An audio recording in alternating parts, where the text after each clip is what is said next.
اور اللہ کی خوشنودی کے لیے حج اور عمرے کو پورا کرو، اور اگر راستے میں روک لیے جاؤ تو جیسی قربانی میسر ہو کر دو، اور جب تک قربانی اپنے مقام پر نہ پہنچ جائے سر نہ منڈاؤ۔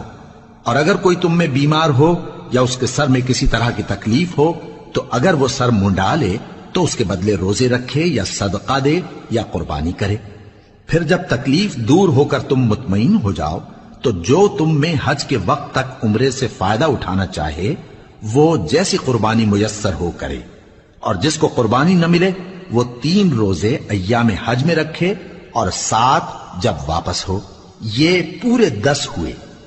یہ حکم اس شخص کے لیے ہے جس کے اہل و عیال مکے میں نہ رہتے ہوں۔ اور اللہ سے ڈرتے رہو اور جان رکھو کہ اللہ سخت عذاب دینے والا ہے۔ حج کے مہینے معین ہیں جو معلوم ہیں، تو جو شخص ان مہینوں میں حج کی نیت کر لے تو حج کے دنوں میں نہ عورتوں سے اختلاط کرے، نہ کوئی برا کام کرے اور نہ کسی سے جھگڑے، اور جو نیک کام تم کرو گے وہ اللہ کو معلوم ہو جائے گا۔ اور زاد راہ یعنی رستے کا خرچ ساتھ لے جاؤ، کیونکہ بہترین زاد راہ پرہیزگاری ہے۔ اور اے اہل عقل، مجھی سے ڈرتے رہو، اس کا تمہیں کچھ گناہ نہیں کہ حج کے دنوں میں بذریعہ تجارت اپنے پروردگار سے روزی طلب کرو۔